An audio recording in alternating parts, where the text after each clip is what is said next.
Hello listeners, we are your co-hosts Janine Bailey and Marie Quigley for the Empower World Coaching and Leadership Podcast, brought to you by the Ginger Camel Media Network. Empower World brings guests who are making a difference to the world to inspire coaches and leaders who lead with mind, heart and soul.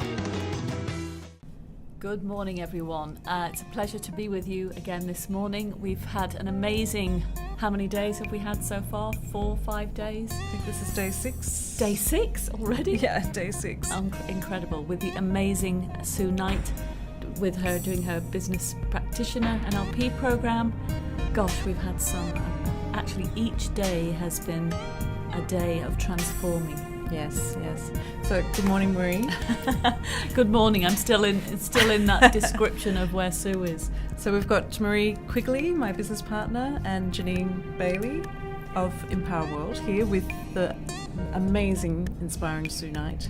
And as Marie's been saying, we've had an incredible 6 days of, or 5 days of learning and growth and expansion and fun, and it's been incredible, hasn't it? Yeah, absolutely. Looking at modelling, looking at what else?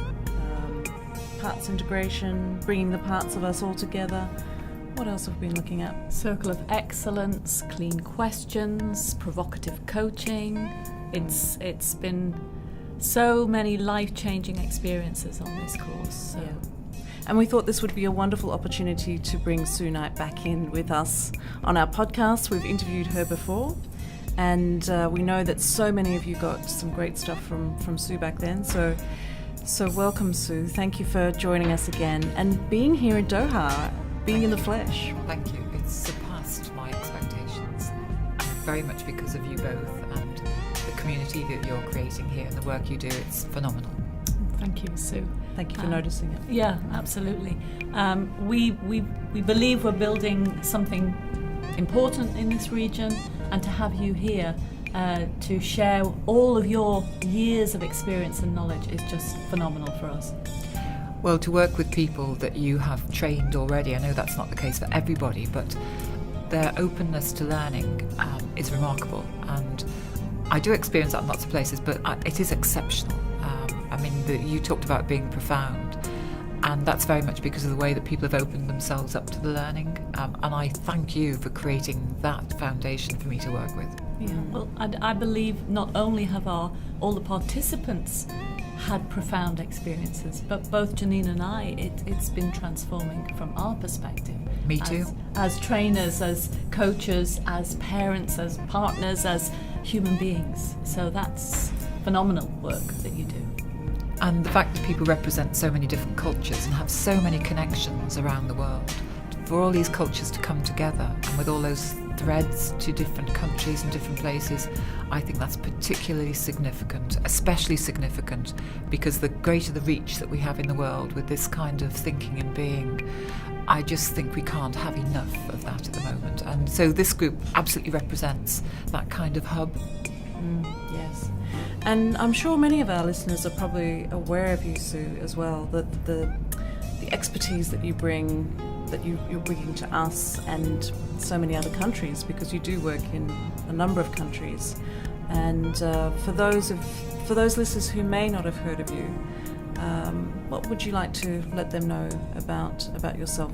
About myself? I'm dedicated, passionate about inspiring people to find their potential, to find the truth of who they are, because I believe in finding the truth, the essence of their excellence, that they succeed, and they succeed in a way that isn't just about profit and loss and numbers and growth. They succeed in a way that's about passion, and it's a very overused word, but about having a purpose in life, and finding a richness in that life for themselves and for other people. And so particularly with the NLP, which has been my thread, my brand for a long time, it's a way of studying that, which sounds kind of academic, but also in a way it's helping people to discover how to learn again in the way that they were born to do. Yeah, and that's what we're discovering, aren't we? Sure.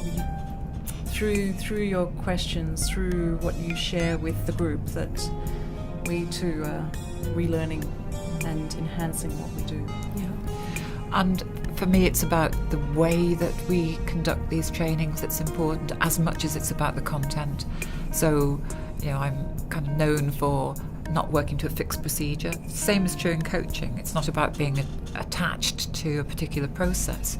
It's how we give attention to the people that we're with, and the person and the people are the central point, not the focus on what steps we take. It's useful to have those.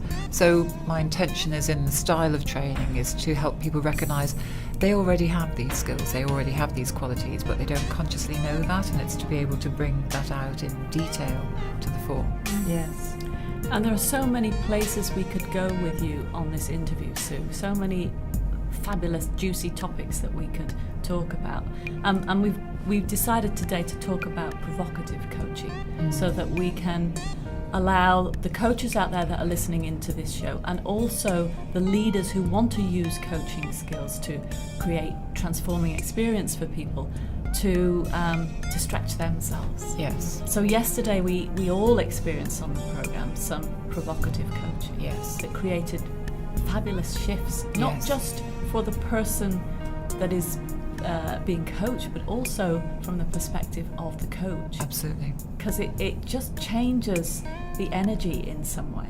Yes, it does. And allows the space for creating realizations or new awareness. Yes, it creates a freedom. And I think I certainly used to put the emphasis on the person being coached with this style, but I've realised over the years that it's very much about the ability to do that and take that provocative in the sense of, and the definition of provocative is provoking a healing, provoking a congruent, aligned response. So provocative does have many meanings, but it's very important, that definition, that it's done lovingly and with the intention of raising awareness and learning. But it's a very freeing style. So as a coach, if you find that you get very sucked into people's issues and the emotions, you can be very compassionate about that, but it is a way of keeping that space for yourself and for them as well, so that they can make the discoveries from their own sources. And you shared some wonderful examples with us about how that can work. Yes. How that provocative question can create that space, that contrast, that enables the person that we're working with to find the resourcefulness within, to find the creativeness within. And maybe that would be worth sharing one of those examples with our listeners. Well, it's one of the questions often comes up is when to do this, and it could be at any time, but particularly one of the examples that came to mind then was when somebody asks a question that they know the answer to already, or they could discover the answer to for themselves. And I think as a trainer or as a coach, it can be seductive to be the expert, to give them an answer, to respond to the content. And that's a good occasion for a provocative style, when, to answer with a kind of bemused, either a kind of crazy answer or a very generalised answer or a don't know, as a way of putting it back to the person, to give them something that's surprising, unexpected. That's the key. Yes. If you give them a surprising or unexpected, but with the intention of awareness, that kind of answer, then they start to think for them. They'll think for themselves. That's the intention, is they'll find the answer for themselves. And you shared with us yesterday, and also I knew this already about you, Sue, that you learnt from the master of provocative coaching. I did. I mean, that was huge. It was just an amazing opportunity. So I had the chance to be alongside Frank Farrelly, and it's his approach. He absolutely embodied this, and he discovered it's what worked with. And he worked with very clinically severe cases, and he found eventually that some of the traditional methods sort of tiptoed around the issue and kept people, in that state. And he found actually to confront people, to speak about the elephant in the room, to speak the truth of what you are experiencing and potentially what they're experiencing in a fast way, caused amusement and humour. And that's an incredible releasing factor. If you can be amused at yourself, then you actually step away from the intensity of the issue. And so I had this, and he would be like this all the time. I mean, he died a couple of years ago, but to have 20 years hanging around Frank was an absolute privilege and a huge learning journey for me. And what's the biggest learning for you from Frank? Oh my goodness. It's to step back and take a look at my own or one's own patterns and see the ridiculous way, the ridiculous choices that we sometimes make in the way that we live our lives. When you step back, you think, I mean, for example, people were saying yesterday, one person said, I can't believe, that I've kept this way of thinking about myself all this time. She said, here I am, in HR, and yet I haven't realised this. She said, it's common sense.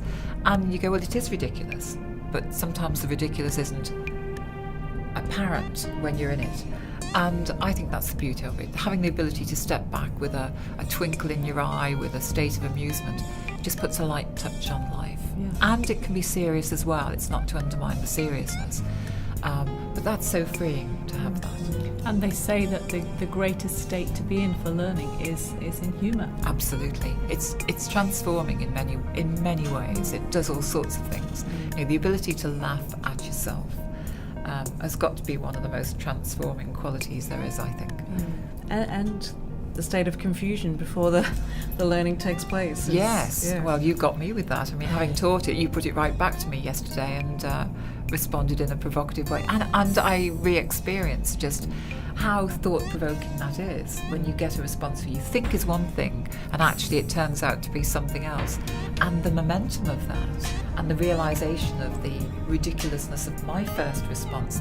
So I was experiencing first-hand karma, coming right back at me, and also the strength and the beauty of that too. So for our coaches who would like to try this out, Yeah. and don't have the ease of coming to our program right now, Yes. and we will have you back, so there will be a chance for people to come and learn from you from that. But how can they use it right now in their coaching practice? How can they use it? Well, I would say step back. If you get very involved in all the detail of the content, and I would say this is true of coaching anyway, that I think the more traditional methods are to get into the details of the content of what the person's telling you. But I believe the learning's not in the content, it's in the structure, and that's very NLP to think that way. That if somebody's just talking about what they know already, then they're probably not learning or developing. So to step back and to see the structure and to be in a state of loving amusement. If you're in a state of loving amusement, the kind of state that you might have if you're with a very good friend, having a meal or, having a, sort of time with them, and the way you might just nudge them, with a twinkle in the eye, get that state and it'll come from there, it'll come from that place. The important thing is that it's got a learning intention. It's not just being funny for the sake of it. And it's not always about being funny either. It's sometimes about making a very serious point, but doing it from that place of separation from all the stuff in the content. Yeah. Getting into the nitty-gritty and seeing the bigger picture of what's going on. Yes. Yeah.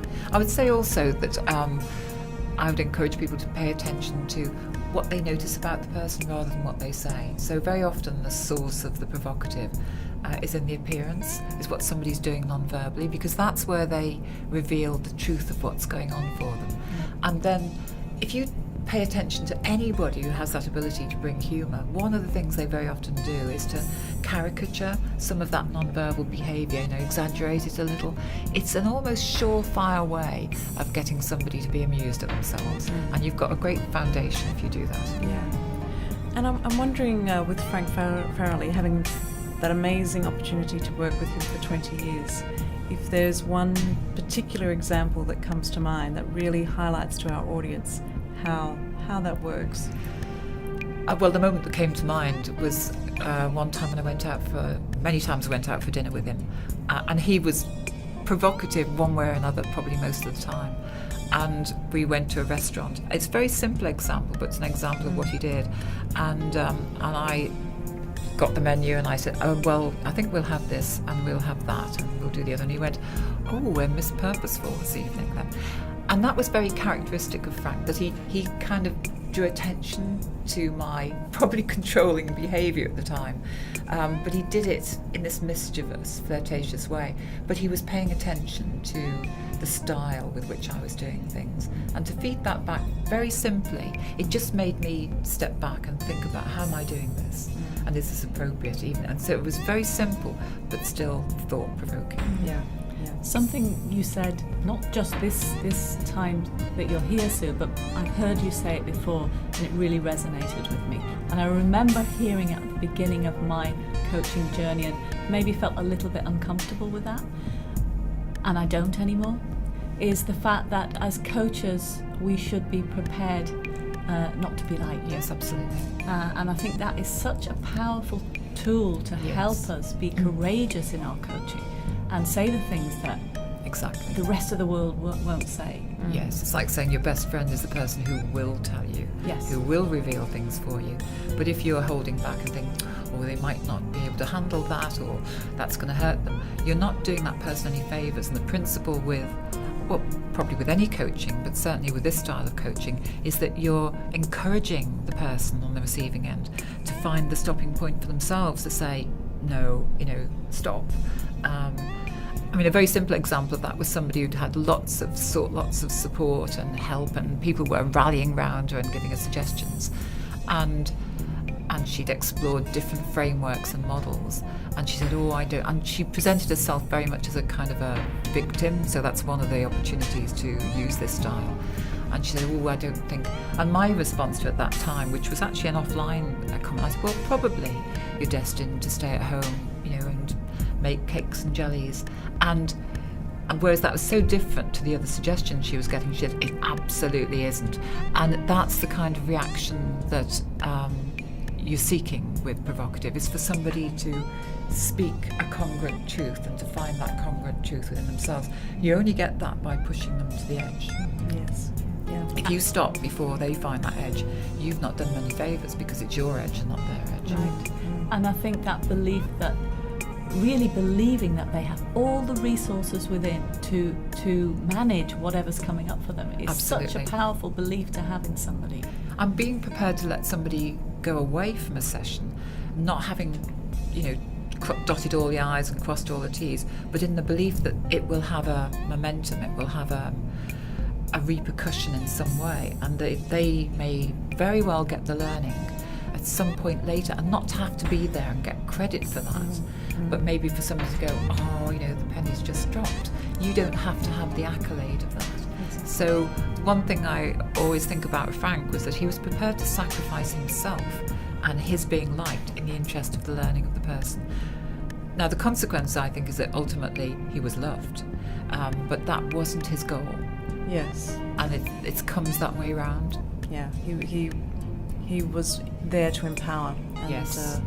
And I personally, I know that when someone challenges me, that Not that we would, of course. no, not at all. Some people like No, a gentle touch. I can imagine you wouldn't. That's when I feel challenged. When someone is saying you can't or you wouldn't, then that's when I'm like, right. Yes, so the let principle me- is to yeah. push in a sense, take the person further down the route they're going in Yes. anyway. So if somebody's going, well, I can't do this, or I wouldn't, Yeah. it's go, well, you probably can't. And that's so different to what they'd normally get, like a reassurance, let's find a way in which you can. Yeah. So if you take away, if you do the very thing they're doing for themselves, like the helplessness, and you promote the helplessness, then where can they go? Because you're now doing it, so they find they'll react against it very typically. Yes. Yeah. Thank you, Sue. Thank you so much for sharing your wisdom and insights with our audience, with us, and for being here in Doha. Oh, it's wonderful. It's a privilege to have you here. And for those of our listeners who want to find out more about you, about provocative coaching, where can they find resources? Well, about me, website, so it's sueknight.com. In my book, NLP at Work, there was a chapter on coaching with humour, And I have posted a series of videos on, I call it coaching with humour, because I think sometimes provocative is misunderstood when it's put out there without having the opportunity to explain it. There's a series of videos which I've started posting on my Facebook page, the Sue Knight Books and Talks page, and there's a group there, so if people contact me I can connect them, I can put them into that group. Fantastic. What a great resource. So we always, when we explain coaching to others, and we don't like to explain a lot, we would rather allow them to experience it. But something we both say is coaching is a conversation like no other. Yes. And we have had an absolute fulfilled conversation every day like no other with you, Sue. And it has been phenomenal. Absolutely. And we've got 2 more fabulous days to go through. And thank you so much. Thank you. It is a total pleasure. It's just thank you. Thanks for listening, and special thanks to Ginger Camel Media Network. You can find us on gingercamelmedianetwork.com/empower. You can also find our video recordings on snaptv.me and our website empower-world.com and our social media pages LinkedIn, Instagram, Facebook and Twitter.